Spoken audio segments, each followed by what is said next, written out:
Hi, I'm Bobby Giles. I'm so excited to talk about recruiting today. It's something that I had to learn. It didn't come naturally, but I love it. And so I'm excited to talk to you about it. It changed for me my first convention when I heard Sue Rush talk about 5 steps to successful recruiting. And so I'm going to talk about those today and also some 5 habits of a successful recruiter. And these things changed my recruiting and my business forever because they're just basic things that we need to learn and know how to do. And sometimes they don't come natural. I know some of them, most of them didn't come natural to me. So I'm just going to talk about them today. And I love the big vision and all the different aspects of recruiting, but sometimes we just need these basics. And once we get the hang of these, then it'll change your business. So 5 habits of a remarkable recruiter are: the first is they work their business consistently. People want to be a part of a team that's thriving and it's consistent and they can tell the difference. So be consistent in your business, always smiling. Number 2, if you're always smiling, people want to be a part of that. Like, it's contagious. So even if you're typing up stuff and you're having a bad day or whatever, put on some music that makes you smile, or do something so that you're smiling when you're typing it or talking to people, because it makes a huge difference. Number 3, a remarkable recruiter is active, not passive. This is one I had to learn because I tend to be a little more passive in my recruiting. I want to just post the kids special and think everybody's just going to say, oh, I want that. But I've been doing Usborne for 15 years, and I think that's maybe happened once to me. You have to be active. You have to ask. You have to take time to overcome objections. You have to work at it a little bit, but it's worth it. And number 4, you have to focus on their needs more than yours. If you're focused on what you need and how it will benefit you, it doesn't work very well. But once you switch that focus to their needs and how Usborne could change their life, your recruiting is going to change tremendously. So, very important step. And number 5, you need to stay in control of the process.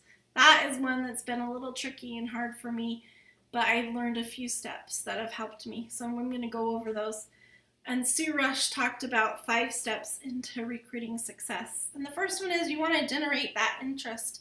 You want to get them excited. You want them to love the books. Say stuff that you love your job because I get to get out of the house. I get to travel. I get to talk to new and interesting people. I get to make money. I bought my kids cars. I paid for my night out thanks to Usborne.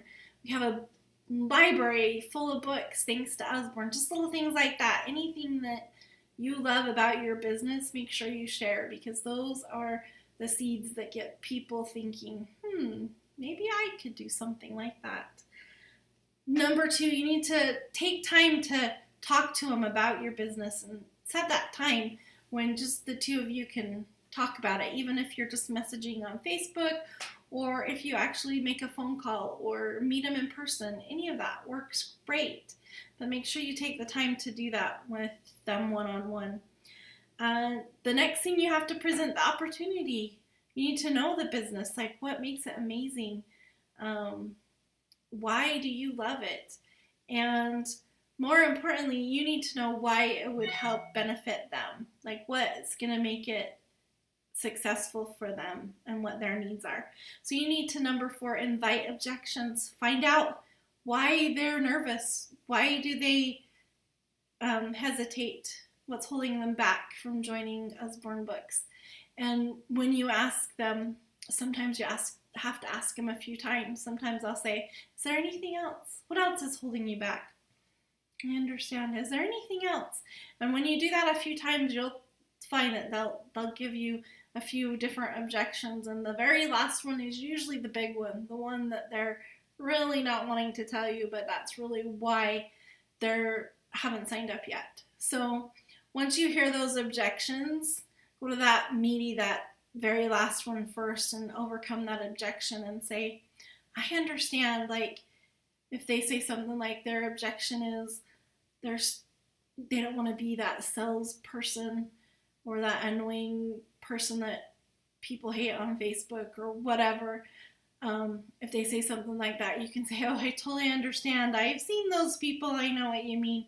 But do you feel like that about me? And hopefully they say no. And also I'll say, but the nice thing about Usborne is it's books. Everybody knows they're good for their kids. Everybody knows they need them. I only talk to people that say they're interested and want more information or want to talk about it. I'm not a salesperson. I just show people what I love and talk about books I love, and it makes it so easy. And then usually they'll be like, oh, I get it. Yeah, that makes sense.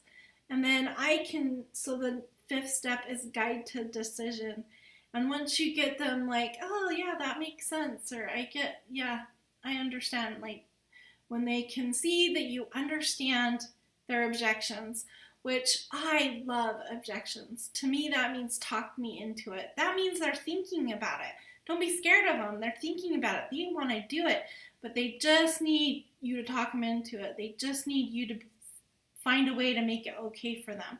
So when you ask them those objections, you overcome them, what their fear is, and show them a way that it can be okay, then you just guide them to the decision. And for me, I just say, and the next step is. So once we're like, yeah, that makes sense, I understand. Say that their husband thinks it's kooky and they don't want him to do it. And I'll be like, is there anything else? And sometimes he just doesn't want her to take time away from them or something, whatever the objection is, understand, like, I can understand that would be hard on a husband. That makes sense. But if we could find a way to work this business so he was okay with it, would that be okay? And if I could show you a way that we could work around his schedule or what would make it okay for him, would that be okay? Stuff like that. Whatever you can do to make it them be like, yeah, that makes sense, then I would just be our next step is we need to decide which kit. Do you prefer the large one or the small kit? And I would give them the benefits of both. The smaller kit's cheaper. You don't get quite as many books. But if budget's an issue, then I would go with the cheaper one.